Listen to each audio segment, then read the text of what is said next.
In this video, I'm going to reveal my 5-step plan on how I was able to grow a new YouTube channel from 50 subscribers to 5,000 subscribers in its first month. By the end of this video, you will be able to use the step-by-step process to grow your YouTube channel this fast as well. And I'm going to show you how to actually achieve these goals instead of just set them and forget them, because your goals are going to be useless if you can't act on them. So let's get started. So I was able to grow this channel to 5,000 subscribers in its first month, and then 3 months in with 13 videos, it was at just shy of 15,000 subscribers.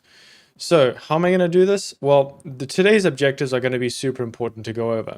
This video is going to give you the ability to know how to target your niche, because if you can't get your video in front of the right people, your videos are going to be useless and you're not going to get any views. So that's going to be step one. You also need to know the lies and mistakes about targeting your niche, because there's a lot of things that people tell you to do in targeting a specific niche and how to do that. Whereas some of those techniques either don't matter or they just don't get you the results that they claim to give you. And also, I'm going to show you a really good system so that you can actually target any niche, not just your own niche. If you want to go into any niche, you can do that using this system. I would recommend that you have some experience before you do that, but with these steps, you can actually do that.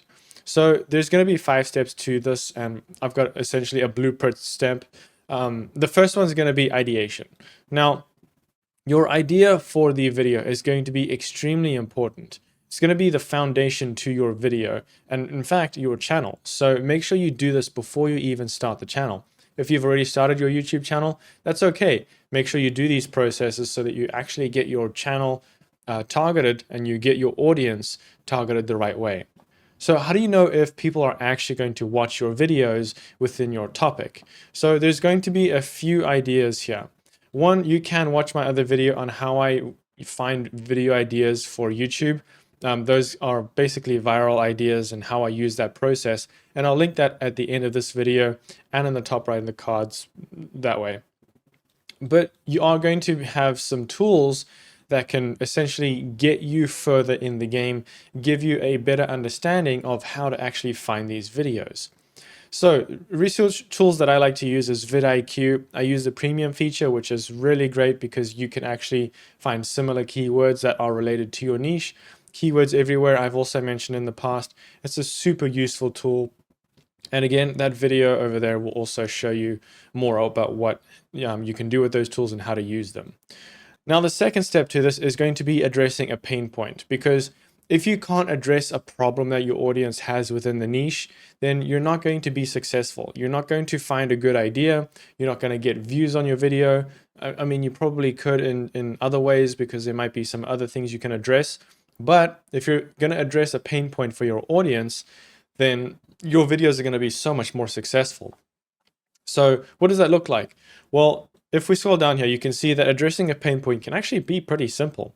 So finding a pain point could be a unique value proposition. So whether it's your style or in-depth of the content that you're providing, or maybe it's a unique perspective. So maybe you have a lot of knowledge on something, or maybe even, for example, I have a client who kind of works on the niche of audio, and they have hearing loss, and so their unique perspective in their niche is to provide value and tips and tricks on how to manage tinnitus or tinnitus, however you really want to pronounce it. From a perspective of someone who has that, they can actually provide value and tell you if these tricks work or don't. So that's a unique perspective. They have hearing loss, so they're going to give tips on how to address your hearing loss problems. So whether your pain point is something that, drastic, or it could just be simple as, making higher quality videos, making sure to address a pain point in a niche is going to be important. Because if you want to address a pain point that, requires you to make better edits or higher quality edits, it's possible, but to be able to identify that, you have to make sure that you're entering into a niche where people are not providing that value or that high quality content already. That's a lot harder to do these days. A lot of people, it's pretty straightforward and easy to learn how to make a good video, or at least one that passes by the minimum standard when it comes to watching a video. As long as you've got good audio and your video is decent-ish, you can even use your phone, then most people are going to have decent video quality. As far as edits go, you can find an editor on Fiverr or Twitter or wherever for relatively inexpensive costs. And so you can get some decent editing as well. So that addressing that pain point is not going to be as powerful. So you have to keep that in mind.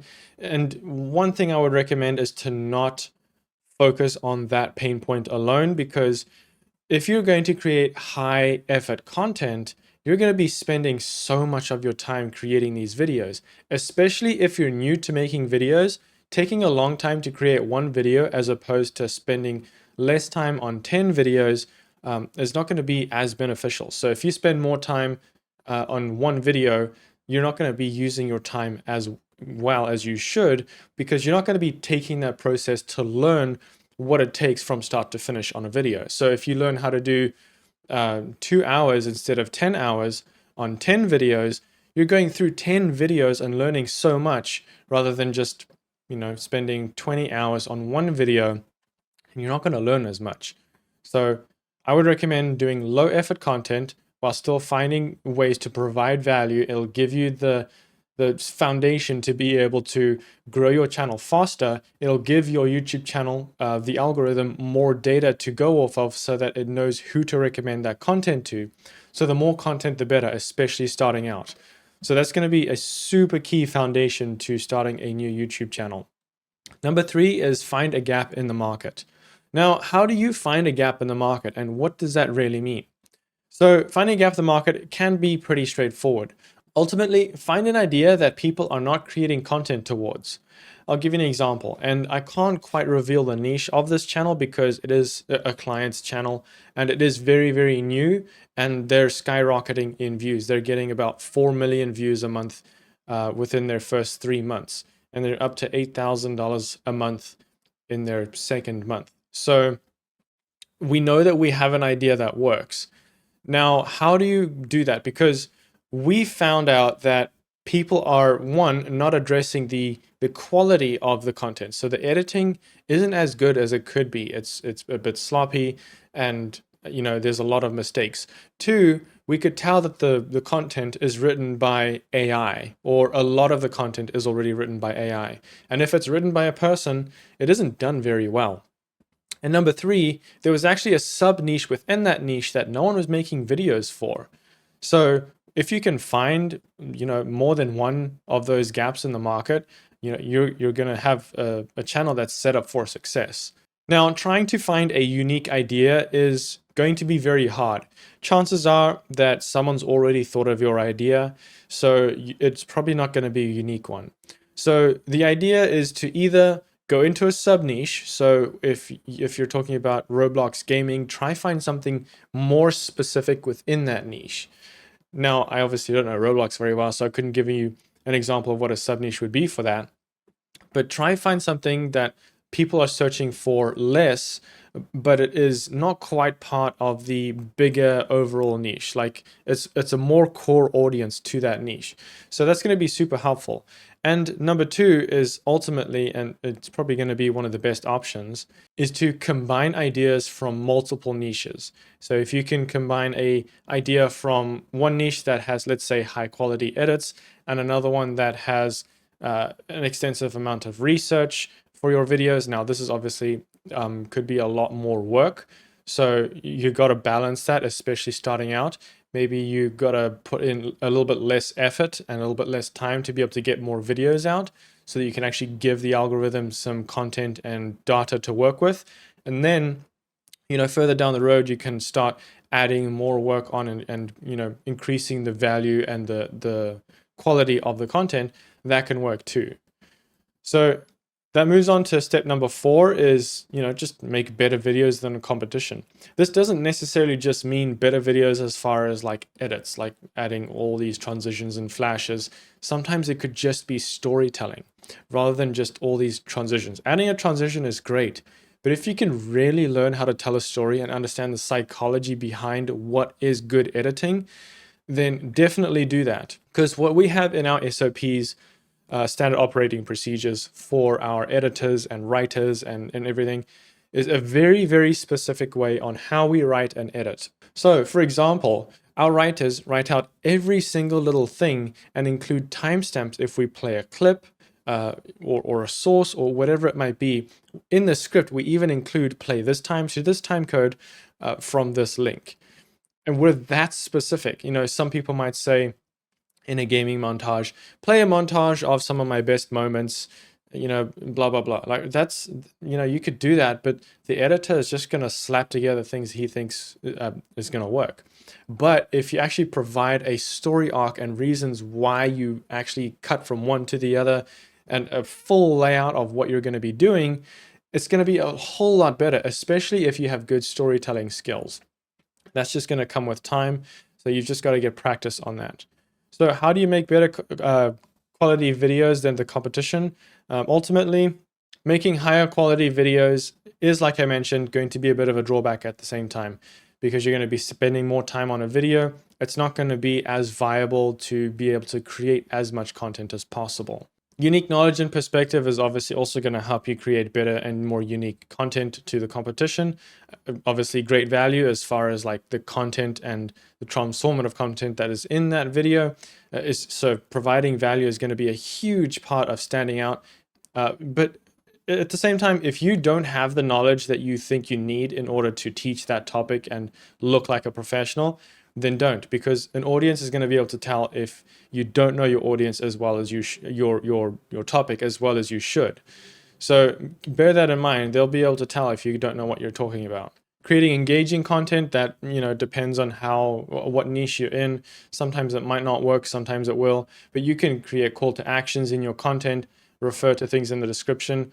One thing I will go over though is what to do and what not to do as far as callouts go. So I'll talk more about that in step number 5. And create faster. Ultimately, this is going to be your goal. If you can create faster, then this is something that you should really focus on, especially starting out on a new channel. And even like further down the road, if you're really established and you want to create more content, you know, you get paid by views. You don't get paid by, you know, the videos that you post if they don't get views. So, you know, the more videos you can get out, assuming that your quality doesn't suffer, then the better, because you're just going to get more views in general. So step number 5 is make good hooks, because if you don't, your video is going to suck. So you've already got your audience to click on the thumbnail, right? They saw the thumbnail, they saw the title, maybe they liked it, maybe it generated some type of emotion, which it should. And then, you know, it's just a case of, your job is to essentially keep them there. So if you can't keep them there, then your video is going to, you know, flop, and YouTube's not going to continue to recommend it to a larger audience. Because what happens is YouTube will recommend your video to your core audience, which is your subscribers, and a lot of your audience who really enjoy your content but aren't necessarily subscribed. It'll be your subscription feed, things like that. Once YouTube starts to see good engagement or the signals that they want to see from that audience, they start recommending it to a larger audience. But if your core audience doesn't enjoy your video, YouTube's not going to continue to recommend that to a larger audience. So your channel's just not going to grow. So ultimately, you need to make sure that you have a good hook. How do you do that? Let's go over how you have let's actually start with what a bad hook looks like. So, you know, asking for viewers for likes and subscribers right at the beginning of the video is obviously not a good idea. You'll notice that I didn't do it in the beginning of this video because I wanted to get things started. I didn't want to waste time, you know, like and subscribe and blah, blah, blah, when I haven't really given the audience a reason to do that in the beginning. I just got straight into it. I didn't waste time. You know, maybe you want to say even, in this video, I'm going to show you 5 tips on how to grow a YouTube channel from scratch. If that sounds like a great idea, leave a like and let's get started. You know, something that short could work, but generally speaking, I wouldn't ask for likes, comments, or subscriptions. You haven't really given them a reason to do that anyways. You got to give them a reason to actually give something back. Because if you just ask for something before you've even given some value, they're not going to do that. So, I mean, if you're really appreciative of these comments and this video, leave a like. That'd be appreciated. See what I did there? So, you know, making it long is too common and is something that I see all the time, and it really bugs me. So many people just say things they don't need to say. Just get on with it, especially if it's search-based content. then your audience is not going to listen to your 2-minute monologue in the beginning of the video. Now, I have been guilty of this in the past. I've done it way too many times on my main channel. And it's just, I say so many things that just don't matter. So the audience just skips it. Now, I've gotten a lot of comments of when I just get straight into the content and people go, man, I really appreciate that you just got that started. You didn't just jabber your gums away and it just wasted my time. I've got comments like that where people have appreciated the time that I've saved by just avoiding a long hook. And when I say hook, this is 3 to 5 sentences in the beginning of your video. Now, you got to keep it short and simple and sweet. Because if you've got filler words, your audience is not going to like that. So let's take a look at an example of what a bad hook is going to look like. And I was having too much fun with my thumbnails here, so you can tell. So let's take a look and see what this looks like. Hey guys, welcome to my video. So today we're going to talk about how I use these 5 steps on how to grow my channel. And before we get started, don't forget to leave a like and subscribe and comment down below what video you want to see next. I'm trying a few different videos, so I want to see which one works. I'm also going to be uploading more consistently, so hopefully that's going to be something that you guys enjoy as well. So yeah, without further ado, let's take a look and see how to add these techniques to your videos and how you can use them, because they're extremely important and they can really help you a lot. So that was terrible, and I was just cringing watching that. Now, you've seen a bad example. Let's take a look and see what actually you should be doing. What makes a good hook? So keep it short and simple, to the point, like I was mentioning. Don't waste time, because it's just going to be a waste of time. 3 to 5 sentences, this is not long. A lot of people think, oh, what's the difference between a hook and an intro? You know, an intro, it can be longer. The idea of an intro is to give a lot of preface, and it often involves like a story or, you know, something to give your audience perspective. Now, sometimes that can be helpful. So you've got your hook, like we're talking about, your 3 to 5 sentences, super topical. Make sure it includes a lot of like your keywords so that YouTube knows what you're targeting, but your target audience who's watching knows exactly what your video is about. And it's like trigger words. So they know what that word is like and they want to continue watching because they go, oh, I want to know more about that. Or maybe they don't know the word and it's very topical to that niche. They go, I want to learn what this is. So they continue to watch. So front load your keywords into your hook so that you get your audience interested. Then sometimes there's the intro where it's separate from the hook. It can include, like I mentioned, a story. You're bringing context into what you're going to be talking about. And it's got to actually be there for a reason. You can't just start telling a story. It's got to actually be providing value or lead up to the reason why you're talking about it. Because if you're just talking about it, people are not going to care about the story, especially if it's about your personal life and you don't have a lot of subscribers. They're not going to want to listen. Your audience doesn't care. All right. So provide some type of expectation that the video is about. So for example, what is the video about? Tell them what they're going to be watching. Like in the beginning of this video, you knew what I was going to talk about. I kept it short and simple and to the point. I included a lot of those keywords so you understood what this video is going to be. Provide a promise. Often it's like, by the end of this video, I will give you a resource that you can count your views better. And I actually do that in one of my past videos. There is a tool where you can actually predict the amount of money you can make on your YouTube video. I created a calculator in spreadsheets. So if you want to go watch that, down below on my channel. You can check it out. Those are some good pointers, but what does a good hook actually look like? So let's take a look and see what a good hook should look like. By the end of this video, I'm going to reveal my 5-step plan on how I was able to grow my YouTube channel from 50 subscribers to 5,000 subscribers in just 2 months, a brand new YouTube channel. By the end of this video, you'll have the ability to use these step-by-step plans so that you can use the same technique in order to grow your channel as fast as I did. And if you stick through it, I'll also give you the ability to not just have these goals, but actually act on them so that they become a reality and don't just become these stagnant goals that you don't achieve. So let's get straight into it. So very short. How long was that? That was 30 seconds, a little longer than I would usually have it, but it still gave a really good idea of what the video is about, provided a promise, gave the audience a reason to actually watch without saying, please watch the end of my video because I need watch time. Like, they don't care. Don't have a pity party about asking for retention. It's not going to help you. I've done it before. I'm shocked that I actually used to do that. So avoid that. Now, goals without actions are useless, right? So you need to actually act on these goals, because if you don't act on these goals, you're not going to get anywhere. The content that I've just provided and the value I've just given you is going to go in one ear, out the other. So how do you actually put these into practice so you can get this moving, so you get your YouTube channel started? Because if you start now, because sometimes it takes time for a channel to grow. So if you're posting 2 months from now, that's 2 months that you're not growing, and that's not giving your channel a chance, or YouTube a chance, to know what your channel is about so they can get it to the right audience. So you need to come up with some action steps when it comes to reaching your goals.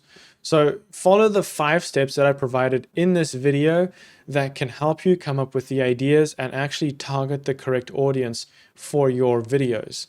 Plan your video ahead of time. Make sure your content is solid, because if you're not targeting the right audience and you're not giving the correct value that you should be giving to your audience, your content is not going to matter. It's not going to give any value.